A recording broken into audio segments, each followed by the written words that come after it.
Bonjour et bienvenue à l'émission La Parole vivante. Cette émission, où est-ce qu'on prend la Bible et on découvre qui est Dieu et quel est son plan extraordinaire qu'il a pour nous. Aujourd'hui, mon collaborateur, c'est Laurence Tisdale. Bonjour, mon cher. Bonjour, Pasteur Simon. Toi, tu es président fondateur de l'association Création et Science. Puis c'est spécial parce que d'habitude, dans notre société, science et croyance, Bible, chrétienté ou religion, peu importe comment on le met, il me semble que ça ne fit pas bien ensemble. Puis, donc, j'aimerais ça que tu puisses te présenter aux auditeurs. Quel chemin le Seigneur t'a fait prendre pour que tu sois un chrétien engagé dans l'œuvre du ministère, parce que tu es aussi pasteur, mais avec une passion pour la science, une passion pour le créationnisme. Donc, je te laisse la parole, mon cher Laurence. C'est gentil, merci beaucoup. On est toujours touché par nos propres histoires de témoigner un peu de qu'est-ce que Dieu a fait dans notre vie. Donc, c'est un grand plaisir. Je pense que j'ai jamais fait ça devant la caméra. Honnêtement, c'est de 1 à 1, là, je parle. Et on a toutes nos histoires. Et si je parle de qu'est-ce que Dieu a fait, c'est vraiment Dieu qui l'a fait. Je veux souligner ça parce qu'il y a des choses qui sont très remarquables que Dieu a fait à travers les dernières 40 et plus années que j'ai fait du ministère dans la science et foi, ce qu'on appelle l'apologétique, défense de la foi, ou comment répondre aux questions des non-chrétiens qui nous entourent. Et il y a un cheminement, mais je veux déjà au préalable, donner gloire à Dieu.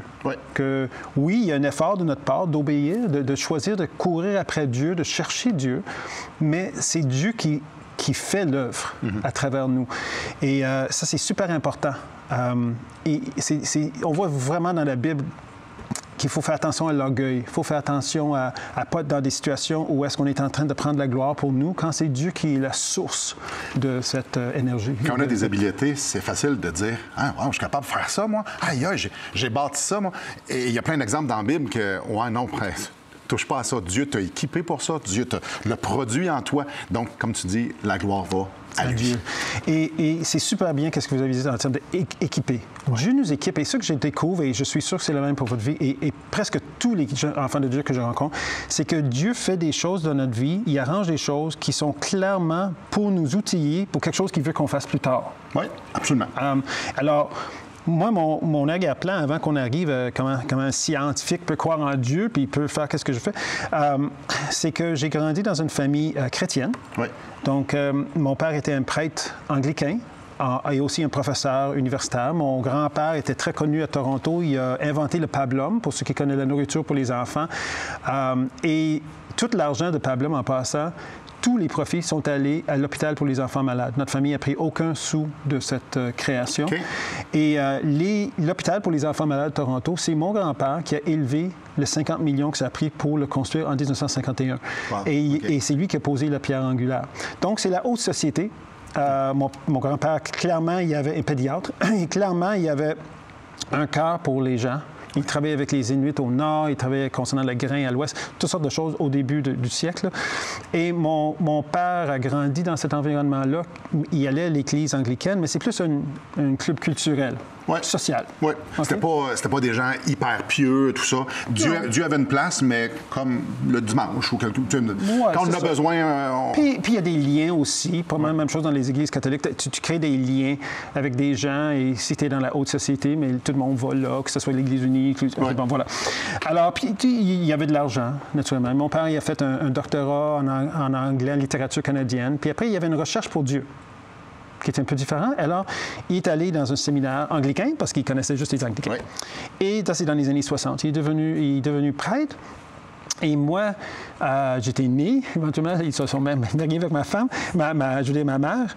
Et j'ai mes 2 sœurs. Puis j'avais une recherche pour le Seigneur, puis je crois me rappeler, c'est dans mon souvenir, qu'à peu près avant 4 ans, j'avais déjà une conscience que j'avais besoin d'un sauveur. C'est sûr que ce n'était pas développé comme j'aurais eu plus tard, mais assez pour que j'ai accepté le Seigneur dans ma vie à l'âge de 4 ans à peu près. Okay. Donc, mon témoignage, comme je disais tout à l'heure, c'est comme, moi j'appelle ça de l'anti-témoignage, parce qu'on a des gens qui ont, ils étaient sur des drogues, ils ont toutes sortes de choses, sont sortis du satanisme, ils ont été dans des gangs, puis là, ils sont sauvés miraculeusement, Dieu transforme tout, du jour au lendemain, les couleurs changent et tout. Moi, c'est mon histoire à moi, ça. Ouais. Okay, moi, c'est pas ça. Moi, c'était juste une question de prendre les bons choix, et j'ai pas toujours pris les bons choix, mais essayer de prendre les bons choix à découvrir qui est Dieu. Pour moi, à chaque période de ma vie, quand je suis enfant, quand je suis plus vieux, avec une famille, éventuellement, il y a eu des divorces, il y a toutes sortes de difficultés qui sont arrivées. Et on a déménagé au Québec où j'étais anglophone, et là, il y avait j'étais on est quoi, les années 70, 80? Ouais, 70. 70, donc, à mi-70. Okay. Donc, à peu près 76, quand les partis québécois ont rentré, j'étais le seul anglophone à l'école. Donc, c'est un peu contre-courant. Oui. Mais Dieu est en train de me préparer. Parce que contre-courant, c'est absolument où est-ce qu'on est comme chrétien dans notre culture. Et donc, j'étais préparé pour un combat. J'étais préparé, en fait, littéralement, j'étais dans le combat, littéralement des combats de rue avant la 6e année là, alimentaire. Et ce qui arrive, c'est que cette recherche pour le Seigneur a fait que le Seigneur était comme dans tout ce qu'on faisait, dans notre vie, dans le sens qu'on avait une relation personnelle avec lui. Bon, qu'est-ce que ça veut dire? Ça veut dire que moi, je cherchais à être musicien. Moi, j'aimais beaucoup le trompette, je suis trompettiste, j'aimais beaucoup la musique, mais du côté, j'aimais aussi la science.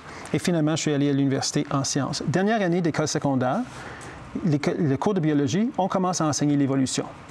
Okay. Et c'est là que ma première touche à cette idée d'évolution, je dis, mais ça n'a aucun sens. Ils ont dit, les humains viennent de l'océan parce qu'on a les mêmes éléments que dans l'océan, ce qui n'est pas vrai en passant, mais ça qui nous enseignait, moi, j'ai dit ça. Attends, wow! Là, je veux connaître plus. Et c'est à partir de là que j'ai commencé mes recherches sur la question des origines. Donc, à partir de ma dernière année en secondaire 5. Je t'arrête ici. Donc, pour toi, tu dis, attends un petit peu, là. Pour toi, il y a une évidence. Tu as grandi dedans, tu as tombé dans la soupe, tu te dis, OK, bien, Dieu a créé la terre en 6 jours, s'est reposé la 3e. C'est ce qui est écrit dans la Bible. OK. Attends un peu. Eux autres, ils enseignent ça. Il y a des gens qui croient ça.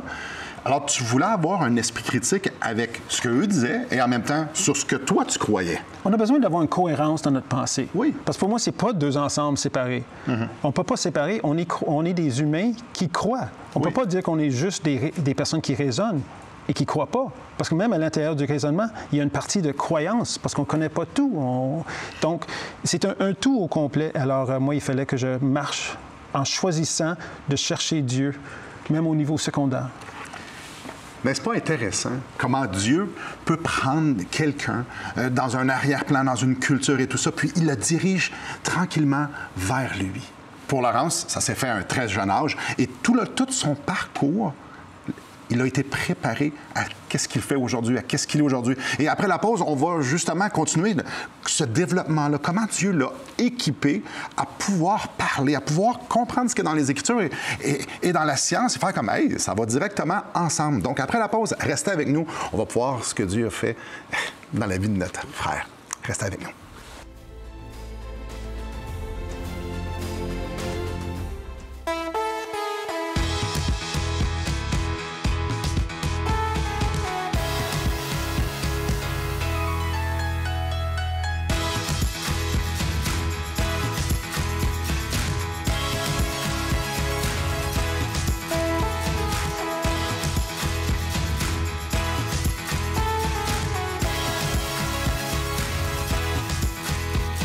Pour en savoir plus, visitez radioespoir.ca. Très bonjour à vous. Oui, on est avec Laurence Césdal, qu'on a entendu dès le début de ta jeunesse. Tu as compris que tu avais besoin d'un sauveur. Puis Dieu t'a équipé tranqulement, pas vite, à avoir un sens critique. Comme tu l'as dit tantôt, juste avant la pause, tu arrives au secondaire, puis à la fin du secondaire, puis biologie, évolution. Puis là, ça l'a comme piqué ta curiosité ou ton sens critique. Tu dis, il faut que j'explore ça. Puis là, tu arrives à l'université en sciences. C'est pas moins, là. Non, exact. Puis là, on part dans les années 80. Il n'y avait vraiment pas beaucoup d'informations. Alors, je me suis renseigné aux États-Unis, je me suis renseigné à différentes places. Au Canada, il y avait une association qui s'appelait le Creation Science Association of Canada, qui était vraiment en Colombie-Britannique, qui n'était pas au Canada, mais il était au Canada, mais juste à une province. Loin du Québec. Ouais, il y avait en Ontario aussi. Donc, j'ai commencé de m'instruire, puis d'ailleurs, déjà, dans mon cours de microbiologie, j'ai fait un article sur la difficulté des protistes puis les eucaryotes, comment on ne peut pas vraiment avoir une explication évolutionniste pour expliquer ces bactéries-là. Et donc, déjà, tout de suite, parce que je savais c'était quoi d'être contre-courant. Je savais qu'il fallait défendre la foi. J'approche pas le... Quand je suis chrétien, tout ne devient pas soudainement facile. Je m'attends que ce soit difficile. Même si j'ai Dieu, il va m'accompagner à travers la vallée de la mort. Il ne va pas me laisser là. Et même secondaire 5, je me souviens, on avait, à la fin de secondaire 5, en français, il y avait une sorte d'improvisation. Il fallait que tu piges dans un pot un sujet, tu avais 10 minutes pour aller te préparer, puis là, tu viens devant la classe. Secondaire 5. Secondaire 5. Imagine qu'est-ce que je pige. La fin du monde. Alors là, moi, tu te dis, Dieu te prépare. Tu me prépares. Ouais. Donc là, je dis, OK. Alors là, je suis rentré là, puis j'ai parlé le retour de Jésus, j'ai parlé de la fin des temps. Le temps que j'avais pour parler, ils l'ont extensionné jusqu'à la cloche. Puis parce que je n'avais pas fini, ils m'ont fait continuer pour finir l'histoire. Wow. Puis après, prendre des questions-réponses. Okay. Hey, mais ça, c'est Dieu qui prépare les choses. Oui. Comprenez? Alors là, je suis à l'université. Et avec le groupe, c'est clair que la question que les gens sont en train de se poser, c'est explique-nous, si tu es chrétien, le Big Bang existe-tu? C'est-tu vrai qu'est-ce qu'il y a en Genèse? C'est-tu vraiment 6 jours? Est-ce que c'est... Tu crois ça? Mais qu'est-ce que tu fais avec toutes les preuves? Néandertal, c'est clair qu'il y a des humains avant Adam. C'est ça les questions. Les dinosaures, la liste est longue, là. Oui, c'est ça. Il faut répondre à ces questions-là. Ouais. Puis on enseigne l'évolution dans tous les cours. Il y a un fondement, une vision du monde qui est là. Et moi, je le mettais... moi, j'ai commencé à le mettre au défi. Donc, je disais au prof en biochimie, et je voyais le chapitre de l'évolution qui s'en venait. Puis j'ai dit, je suis allé voir le prof. Dans ce temps-là, on avait des cassettes. Puis peut-être les jeunes ne savent même pas c'est quoi une cassette, là. Mais j'avais une cassette, c'est comme un pré-CD. Donc, j'avais... Peut-être que vous ne savez même pas c'est quoi un CD. Tu sais, dans l'âge de Pierre, ouais, non, je fais des blagues. USB. OK, bon, ben en tout cas. J'ai passé ça, c'est un doctorat Dwayne Gish, et je l'ai passé au prof de biochimie. J'ai dit, écoute ça, c'est sur la biochimie, comment on ne peut pas avoir la vie à partir du non-vie, l'origine de la vie. Il l'écoute, je lui parle, je me souviens, j'avais été super nerveux parler. Mais je dis, si tu présentes ce cours-là qui n'est pas nécessaire dans le module, c'est pas nécessaire de parler sur l'évolution. Je dis, moi, je vais vous poser des questions. Alors, il donne. Je pose ma question. Je dis, mais qu'est-ce que vous dites là? L'origine de la vie, il faut qu'il n'y ait pas d'oxygène, mais il n'y a aucune évidence pour pas d'oxygène dans les roches, sur la Terre. C'est toujours avec oxygène. Et j'ai dit, les scénarios que tu veux ne représentent pas, ne semblent pas représenter qu'est-ce qui devrait être là. Qu'est-ce que tu as besoin pour créer au moins les premières particules? Oui. C'est loin de la vie, mais juste les molécules qui veulent les acides aminés. Et sa réponse était très révélatrice. Il s'est levé, mais il était debout. Il s'est déplacé devant 200 élèves à McGill. Puis là, il dit, « Je ne suis pas en train de dire que Dieu n'existe pas. Okay. » Donc, c'est un cours de biochimie. On est rentré dans le métaphysique. Oui, c'est ça. Il parle sur l'origine de la vie d'un point matérialiste. Moi, je questionne, puis lui, je ne suis pas en train de dire que Dieu n'existe pas. Donc, lui-même remettait en doute ce qu'il était en train d'enseigner. Bien, il voyait tout de suite que j'étais en train de confronter le paradigme. L'évolution, le but, c'est d'enlever Dieu de la création. Donc, juste une question par quelqu'un qui est juste... T'es un étudiant, toi, là? Je suis un étudiant première année. Donc là c'est comme... 19-20 ans. Puis le Seigneur prépare... Là, j'avais plein d'étudiants qui avaient des questions pour moi. Donc, j'ai commencé tout ça bien avant qu'il y avait l'association qui s'est créée. Et pour aller dans... Je suis allé en sciences, je suis allé en agriculture. J'ai fait un bac en agriculture, une maîtrise en agriculture. J'ai pris un des versets qui était clé pour moi, c'est Jérémie 33:3. Et c'est important dans notre vie que le Seigneur nous donne des versets à différents moments de notre vie qui sont des bases, des fondements. Et ce verset-là, c'est « Invoque-moi et je te répondrai. Je t'annoncerai de grandes choses, des choses cachées que tu ne connais pas. » Ça, j'ai trouvé ça fantastique. Non seulement on a une relation où Dieu peut nous parler, c'était longtemps là, avant que j'ai compris que Dieu nous parlait beaucoup plus que je pensais. À 17 ans, je disais, mes brebis connaissent ma voix. Moi, je dis, mais je t'entends pas ta voix, mais je suis ton brebis. Alors là, j'ai appris à plus écouter et répondre, parce que Dieu est en nous, il va nous révéler, mais il va me montrer des choses cachées. Et c'est ça qui est arrivé au niveau de maîtrise. Et on parlera de ça dans quelques instants. Mais l'université, pour moi, c'est une place... C'est mon champ missionnaire. Oui, expliquer comment Dieu nous explique les choses de science. Et que les choses de science qu'on enseigne à l'université, ça ne coordonne pas nécessairement. Et j'avais un respect par les gens parce que j'avais des réponses sensées. Et même s'ils ne croyaient pas, ils savaient que j'étais pas fou. Hein. Ils disaient « Wow, tu crois vraiment à ça? » Puis j'avais des amis, plein des amis qui étaient évolutionnistes.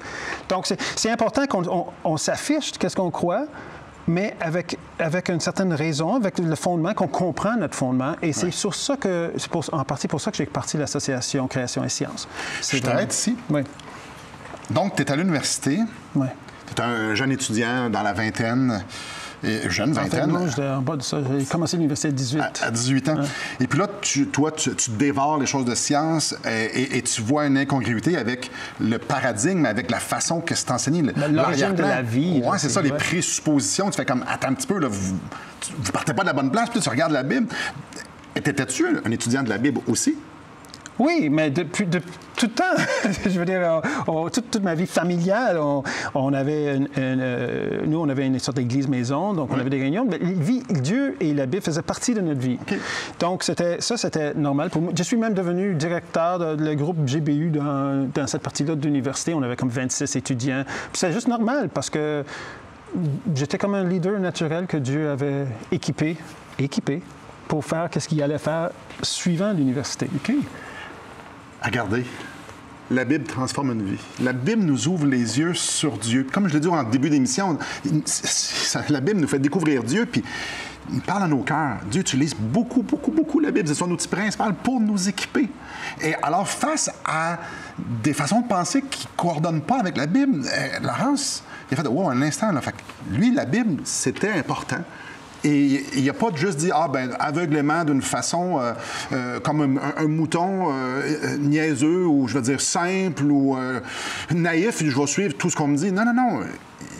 Il a appris la Bible, il connaissait la Bible, il étudiait la Bible. Et du même coup, il dit, moi, je veux aussi savoir ce qui se passe dans la science, parce que la Bible nous parle de science, puis eux, ce qu'ils me disent, voyez-vous à quel point c'est important, la Bible. Alors, c'est pour ça que, émission après émission, on vous offre la parole de Dieu. Ici, c'est un Nouveau Testament qu'on aimerait ça mettre entre vos mains. Et tout ce que vous avez besoin de faire, c'est nous appeler, nous écrire et dire « J'aimerais avoir le Nouveau Testament que Simon nous offre aux émissions. » Et on vous l'achemine tout à fait gratuitement. C'est à ce point qu'on croit que la parole de Dieu change des vies. Restez avec nous. Après la pause, on continue cette histoire-là fascinante de comment Dieu, l'histoire de Dieu dans la vie de Laurence. Comment il en est venu à être ici aujourd'hui, à pouvoir nous parler avec conviction de la parole de Dieu et de la science et comment ça va main dans la main. Restez avec nous.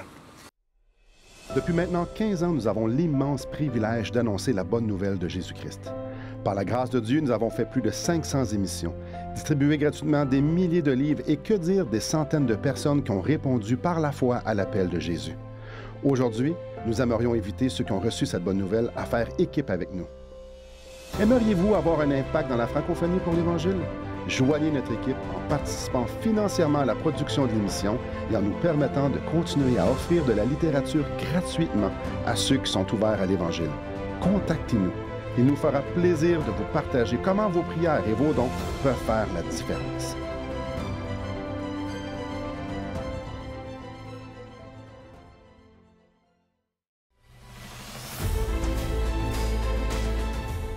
Bonjour à vous. Laurence, donc, tu es à l'université. Dieu te permet et t'utilise pour pouvoir parler du Seigneur, parler de l'Évangile aux gens, puis en même temps de faire un lien entre la science et Dieu et la Bible. Puis là, j'imagine que l'équipement du jeune homme s'améliore et tout ça, le coffre à outils s'améliore. Et donc, tu es à l'université, puis au fil des années, il se passe quoi? Tu as fait une maîtrise et tout ça? Oui, c'est ça. Donc, je veux quand même encourager les chrétiens qui sont dans les sciences, spécialement dans les sciences. Parce qu'ils vont être tout seuls. Honnêtement, j'étais dans le département. Au niveau baccalauréat, tu as quelques autres chrétiens qu'on va rencontrer. Au niveau maîtrise, là, désolé, il y en a, tu seras peut-être le seul. Et déjà, il faut que tu vérifies au niveau maîtrise qu'ils vont te donner une maîtrise étant donné que tu es chrétien et que tu es créationniste et pas évolutionniste. Ce que j'ai vérifié d'avance.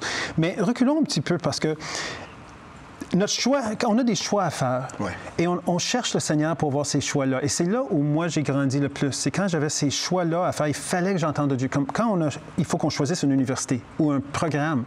Mais là, il y a tellement de choix. Moi, j'avais beaucoup de choix. Puis là, j'étais comme, mais où tu veux que je sois du Seigneur? C'était mon cas. Je me souviens, j'ai jeûné pendant 3 jours.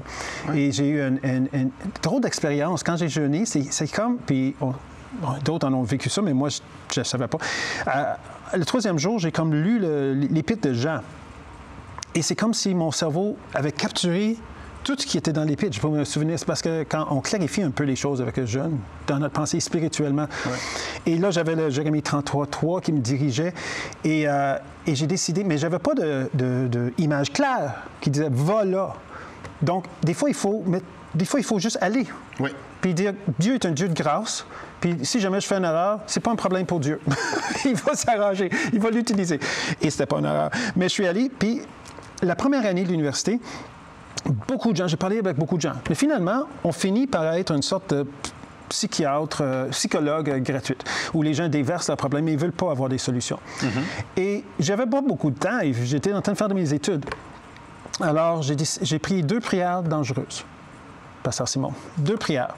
Puis, si vous voulez vivre une vie chrétienne dangereuse, voilà 2 prières que je peux vous suggérer. Moi, la première, c'est... j'avais comme une révélation que Dieu était le Dieu du temps. Il a créé le temps. À partir de 0, Dieu a créé le temps. Quand il a créé la matière, il a parti le temps. C'est pour ça que Dieu est éternel. Il est en dehors du temps. Donc, il n'y a pas de... D'où vient Dieu, ça n'a aucun sens. Dieu est... Il n'y a pas de début. Il était dans un état avant qu'il y ait quelque chose. Exact. Et puis, il fallait. Cause et effet, la cause doit être éternelle pour un effet matériel. Alors... J'ai dit, Seigneur, tu es le Dieu du temps. Premièrement, je ne veux pas attendre 40 années pour devenir un homme de Dieu. Je veux que tu compresses le temps dans ma vie. Ça, c'est dangereux. C'est dangereux. Donc, la formation de 40... La formation de... Ça peut... Ouais, mais il faut mourir à soi-même. On va te travailler. Oui, c'est ça. Ça n'arrive pas tout seul, non. Ça. Et la deuxième chose qui est arrivée, que j'ai priée, c'est dit, Seigneur, je veux que tu amènes des gens, que je puisse en parler, des gens qui sont vraiment, qui te cherchent. Ouais. Pas juste les débats ou juste parler. Tu dis non, je veux que ça construise quelque chose. Oui. Et les personnes, ça a changé la 2e année, les personnes qui sont venues. Puis 2 personnes qui ont accepté le Seigneur avant que je quitte l'université. C'était cool. Oui. Et pour un Anglicain, c'est vraiment cool que 2 personnes acceptent le Seigneur parce qu'on ne connaît pas ça.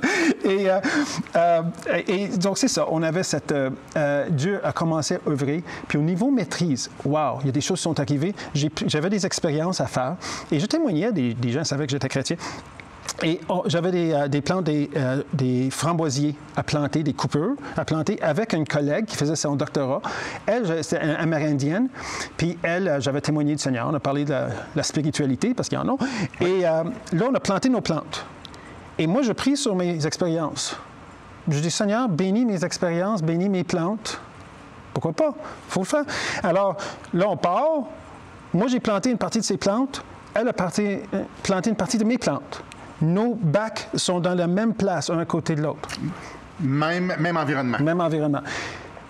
2 semaines plus tard, 3 semaines plus tard, on vient pour les transplanter les plantes parce qu'ils ont poussé les racines.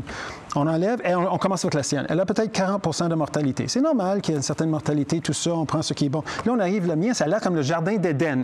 Il y a comme 0 mortalité. On sort les racines qui sont comme ça. Elle me regarde, puis elle dit, dis rien. Dieu n'a pas besoin de savoir nos paroles pour témoigner. Il a décidé, puis ça, c'était pour elle. Moi, j'étais content, toutes mes plantes étaient en santé, je n'avais pas prévu quelque chose, je n'avais pas déclaré, je n'avais pas comme prié, jeûné pour ça. J'ai juste dit, Seigneur, bénis mes expériences.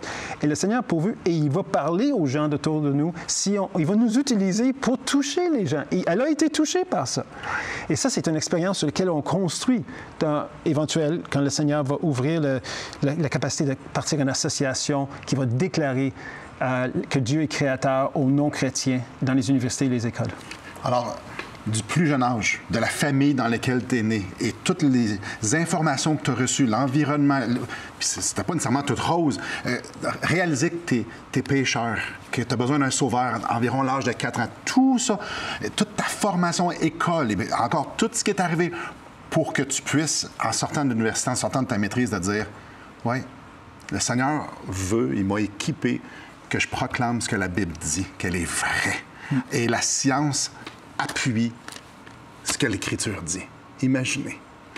Restez après la pause. On va regarder comment tout ça peut être applicable pour vous. Restez avec nous.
Bonjour à vous.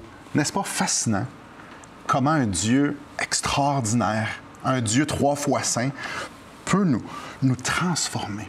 Puis c'est pas juste toi, c'est pas juste moi, ça, c'est accessible pour tout le monde.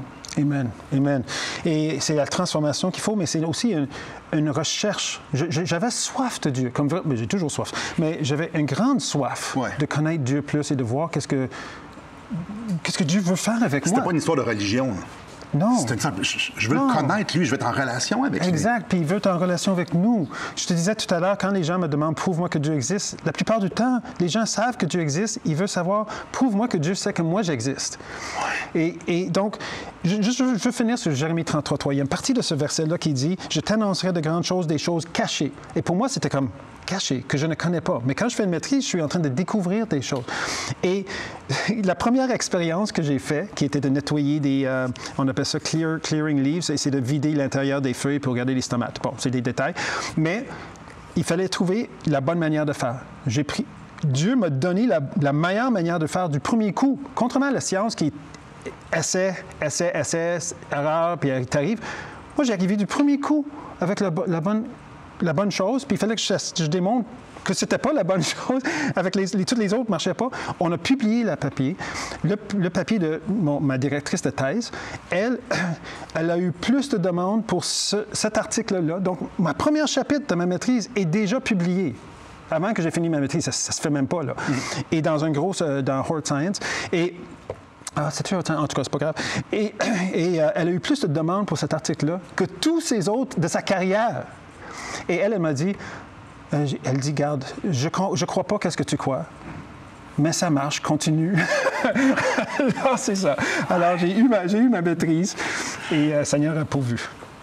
Mes chers amis, dans la prochaine émission, on va voir le reste de l'histoire de Laurence. Mais pour vous, ce Dieu extraordinaire veut rentrer en relation aussi avec vous. Et c'est pour ça qu'on a sa parole. C'est pour ça que Jésus est venu sur la terre, qu'il est venu mourir et ressusciter. C'est pour qu'on puisse avoir nos péchés pardonnés, pour qu'on puisse être libérés et qu'on puisse être en relation avec lui. Tout ce qu'on a besoin de faire, c'est comme Laurence a fait quand il avait autour de 4 ans, c'est de dire « Seigneur, sauve-moi, j'ai soif de toi, je veux te connaître. » Et à partir de là, wow, quelle histoire qui va se produire.